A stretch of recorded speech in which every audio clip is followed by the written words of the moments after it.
A very busy day one of NFL free agency. The Eagles, they haven't made a signing yet, but multiple players have left the team. We'll talk about that. Philadelphia did open up some sizable cap space here, which is really important for their team spending here this offseason. And also the Birds getting some great news from the NFL. It's all coming up on today's Philadelphia Eagles Now, but I do want to start here. We are cooking right here on the channel. Third show of the day, multiple YouTube shorts. We were live earlier for nearly 6 hours, and anytime the Eagles make a move, anytime there's big news around the Birds, I'm talking about it right here on the program. With this video, let's get to 146,000 subscribers. We're 108 people away from that number. If you want to stay in the know with all things Eagles every single day, year-round, this is your go-to spot. And with that, let's start the show.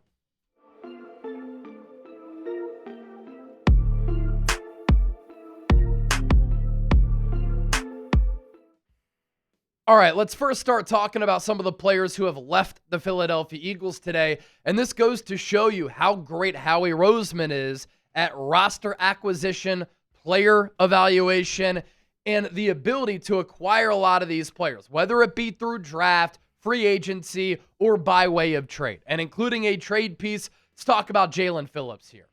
The Eagles were very interested in bringing him back, and it was a pretty focal point of their offseason to try to keep their defensive line intact, with Jordan Davis getting a contract extension, Jalen Carter potentially getting a new deal as well, and then the Eagles really wanted to retain Jaelan Phillips. This is something that I heard at the NFL Combine. This was relayed by a lot of Eagles reporters.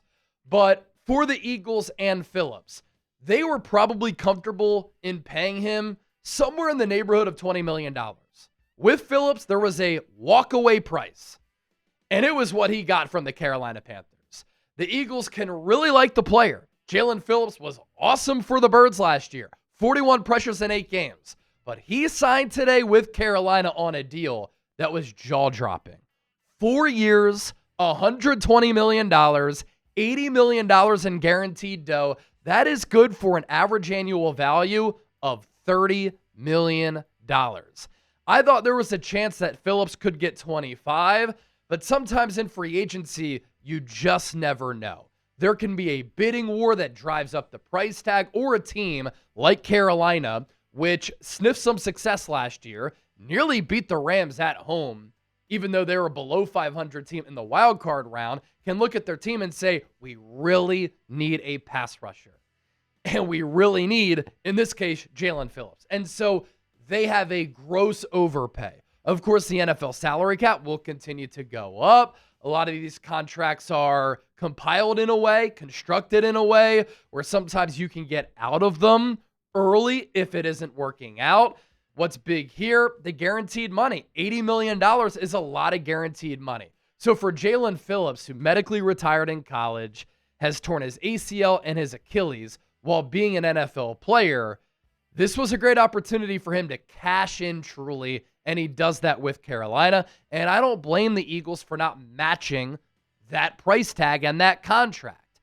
So where do the Eagles shift their gears? They could look at a player like Bradley Chubb. If Jaelan Phillips is getting $30 million average annual value, I imagine Trey Hendrickson is going to be too pricey for the Eagles as well. Jonathan Grenard is a player who I talked about earlier, who I would really like for the Eagles. He can play in a multiple front, 4-3, 3-4, good against the run, excellent pass rusher. And with the current construction of this Eagles roster, I'm not sure that they can win a Super Bowl with their current edge group. But with Jonathan Grenard, as I was talking about earlier today, he had a down year with Minnesota in 2025, but he was still excellent against the run. He had 12.5 sacks the season prior, and then 12 sacks with DeMeco Ryans and the Houston Texans. So he's played in the 4-3 under DeMeco. He's played in a 3-4 under Brian Flores, and he fits what the Eagles like in an edge player. He's a really good player. He's under contract the next 2 years at $19 million per season. That pales in comparison to $30 million for Jaelan Phillips. He wants a new deal, but even if he wants a new deal, he's not getting 30. So that could be a move that Howie Roseman pivots to that I wouldn't hate. A lot of Eagles fans are going to be sad by this news because of what Nakobe Dean meant to this Eagles team, the leader that he became, but the fan favorite that he became as well. But like with Jaelan Phillips, there was a walk-away price between the Eagles and Nakobe Dean. The Eagles told Nakobe, go test the market. Come back to us. Let us know what other teams offer you. If your market isn't vast and robust and you don't get a sizable offer out there, we'd be interested in bringing you back. Because Vic Fangio utilized him as a blitzer last year. He was so dynamic doing that. He's so good against the run in being able to read and diagnose plays. He's an excellent tackler, and he's good enough as a coverage guy. But again, this goes to show you how good these Eagles rosters have been, because you see Phillips getting $30 million per year, and now Nakobe Dean is getting $12 million per season on a 3-year, $36 million deal with the Las Vegas Raiders. They have spent way more than any team in free agency today. But a lot of people lose sight of this. Championships aren't won in free agency.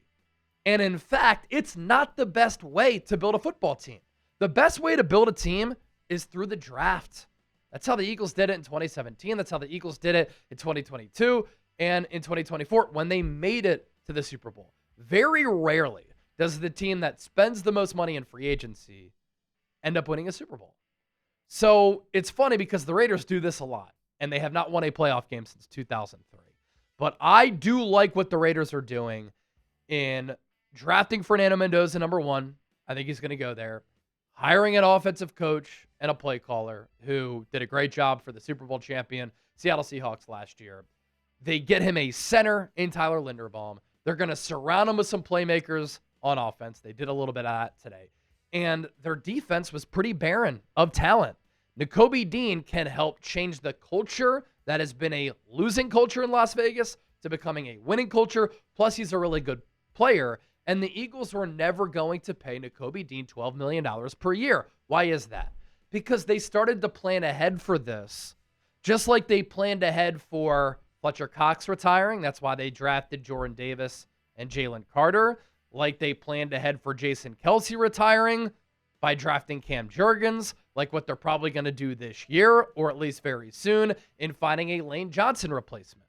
The Eagles last year drafted Jahad Campbell 31st overall. They moved up one spot with Kansas City, the two Super Bowl teams, making a trade in the first round to take Jahad Campbell. Jahad Campbell has Pro Bowl, All-Pro talent. He has range. He has length. He has athleticism. He was one of the best coverage linebackers in football last year. He's got to be a little bit better against the run, but people have to realize he's kind of new to playing off-ball linebacker. He was recruited to Alabama to play edge rusher. And so once he gets more experience, I think that Jahad Campbell can be a special player. And the Eagles don't want to stunt his development. They don't want to keep him on the bench when he's on this affordable rookie contract. And it's not just Jahad Campbell. Jeremiah Trotter Jr. could play and start on a lot of other teams. So Campbell and Trot, they will get some run here in 2026 for the Eagles, and look out for Smile Mondin as well. Reed Blankenship, it's pretty telling to me that arguably the best defense from 2025, the Houston Texans, gave Reed Blankenship starting safety money. This was another case where Blankenship in his career had made under $6 million. He deserved to cash in. He needed to cash in. And he gets a 3-year, $24.75 million contract that's $8.25 per year. And what a great story. Broke his leg at Middle Tennessee State, threatened his football career, didn't go drafted, was a UDFA with the Eagles who made the team as a rookie, developed into a starter, then a high-end starter. And how often over the years did Reed Blankenship make huge plays for this Eagles team, especially coming through in monster spots with massive interceptions. So I'm excited to see what he can do under D'Amico Ryans on that type of defense. And for Houston to pay him, looking at him as a starter, that tells you everything that you need to know. That some teams look at Reed Blankenship as a really solid player, and that's exactly what he was for the Eagles. Don't let the PFF grades fool you. So where the Eagles turn from here? They have Andrew Makuba, the young safety going into year 2, but he suffered that ugly ankle injury last year against the Dallas Cowboys on the road. The Eagles have Sidney Brown, but he's a thumper who's more of a special teams guy. What I would do Third time's a charm. Bring back C.J. Gardner-Johnson.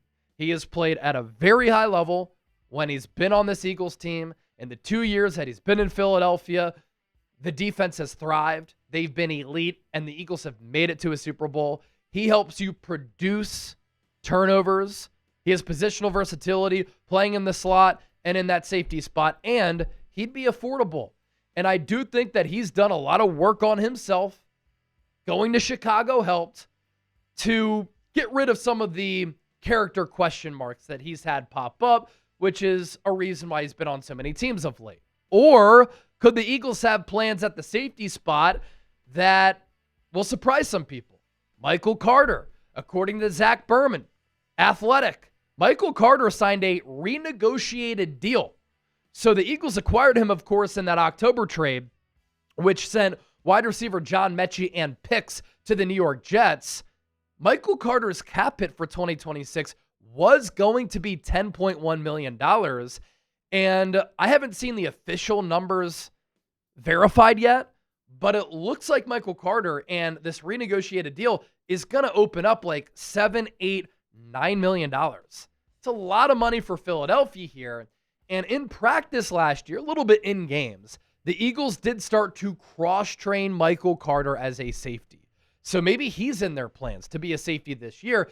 You don't renegotiate that deal if you have plans to cut the player. You could have cut him, and you could have saved a lot of money. Eagles clearly want to bring Michael Carter back this season.